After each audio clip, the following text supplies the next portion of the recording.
Before I start, I want to ask you guys, what is the topic today? Social media. Social media what? Communication. Communication. The impact The of social media, exactly. Well, the reason I ask is, first of all, when you start a meeting, you want to make sure everybody's awake. So when you ask a question, people have to wake up and think. If I start talking, hey, you know, I did this, I did that, people start to fall asleep. So I want to make sure we're all on board here. Okay, we're going to find out that this is a keyword, and we're going to try to analyze it. What does it even mean, brand? Sometimes, like just like if you say, what is philosophy? Why you got to have 100 different interpretations? What is spirituality? Well, you're going to have 100 different interpretations. So if we can at least agree on one common thread, then at least we can move forward. Okay, so we're going to find out what a brand is. If you listen to Steve Jobs, I like to listen to people that are really brilliant. And really, he said something about leadership. He said, leadership is about creating one common vision. If everybody understands what the common vision is, it's really easy to get there. Meaning, and the example I give, if I say, look, tomorrow we're all going to meet in Agadir at Hotel Sofitel in the lobby at 4 p.m. Is it clear? Tomorrow, Agadir, Sofitel lobby. Clear? That's the common vision. Now you get there however you want. You can catch a bus, you can start walking to catch a plane. It's your problem. But the vision is clear. So what we want is to make sure that the vision of is clear for everybody that's involved in. Do we agree? Sounds good. What's that? l'anglais نقي عندي. Well, it's. Impressive. Oh, well, thank you very much. I'm going to blush. I'm going to blush. Okay. Well, you know what? I spent 20 years in the U.S., so it's not fair. Okay. It's absolutely not fair. Yeah, it makes more sense this way. But you know what? They say practice makes perfect. And also, you've met people that have spent 20, 30 years in France and speak terribly. I've met many people that have been in the US for 40 years and have a terrible accent and use very minimalistic language. You know, they have no vocabulary, no expressions, no idioms.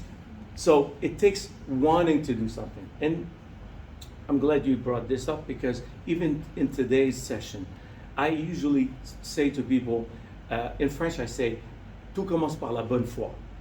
Everything it starts with good faith, meaning we're going to play in good faith. Okay, we're going to see this workshop. Okay, now we're going to see, are you guys ready to play ball or not?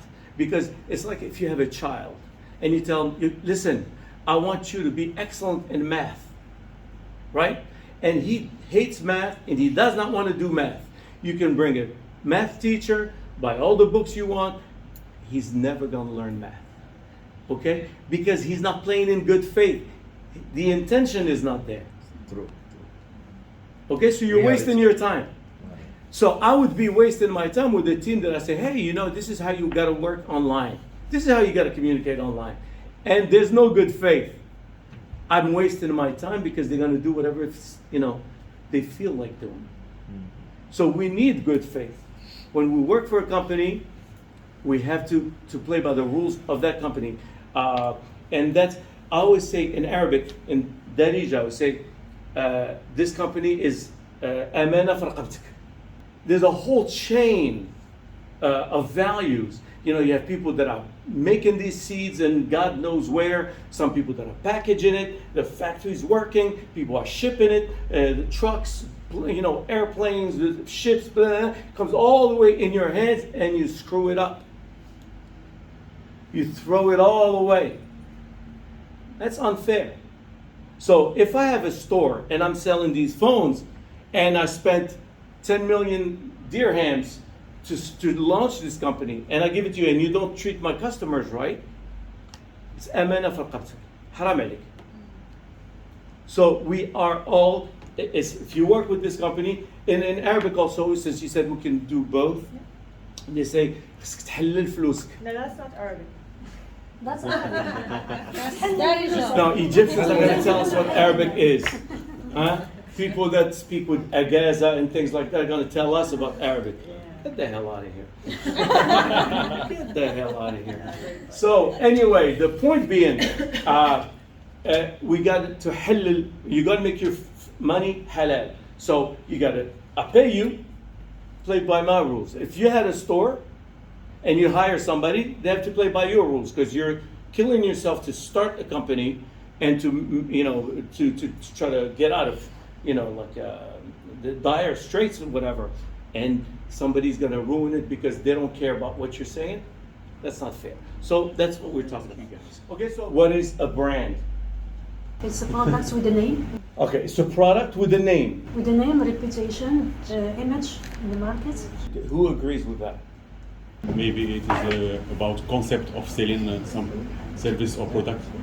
Perception. that we got when we either consume or look at laptop or whatever. This is the best answer so far. Yes. This is the marketing. Marketing. It's not fair because we're not talking about a product. She's thinking, what makes us want to buy something? And it's immaterial. And that's really the key word here. And we found a decent explanation online, okay? And I thought this was pretty good. What the audience believes about the company, the experience and perception of the product or the service. Let's repeat that. What the audience, meaning the people, we're talking about Sony, for example, believes about the company. And the experience and perception of the product or the service.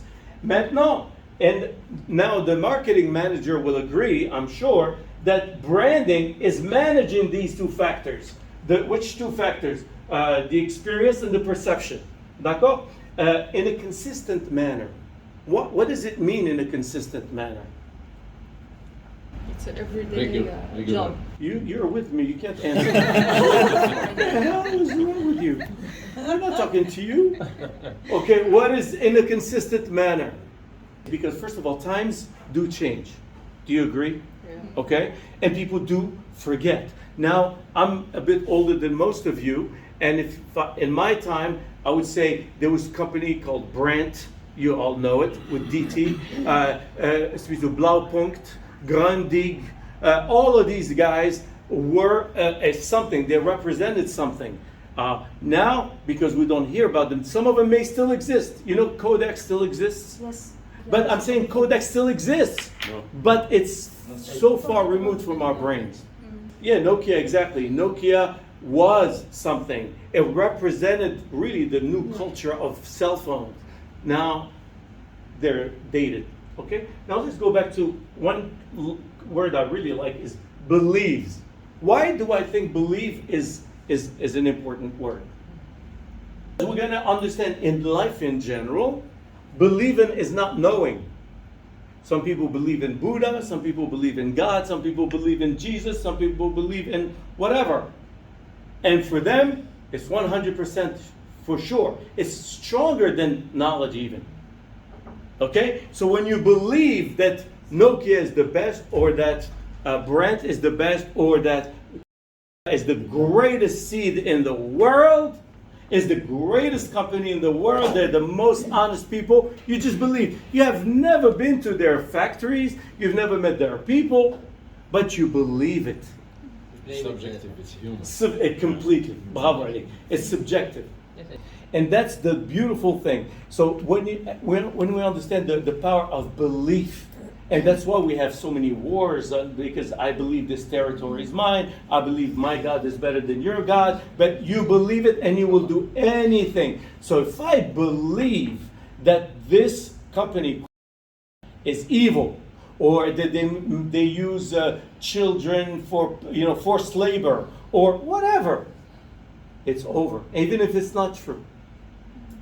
And that's the thing. So now we're going to see the word perception, which it aligns perfectly with what we're just saying.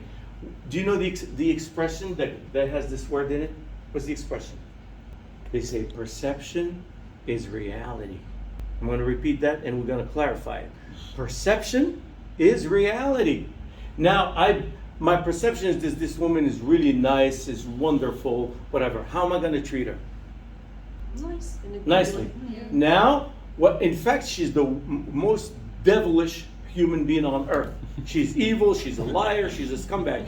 But I'm not gonna treat her so, basically as she is, but as I think she is, my perception of her. Now I think she's terrible. She's a horrible person. In fact, she's the nicest person in the world. And she's gonna give me more deals, and I can train in Egypt and Greece or whatever, thanks to her. But to me, no, she's dangerous, this woman. My perception is my reality, and I'm gonna treat her according to my perception, not according to reality. And what I try to explain to people, and this is that there are no realities out there. There's no reality in the world. There are only perceptions.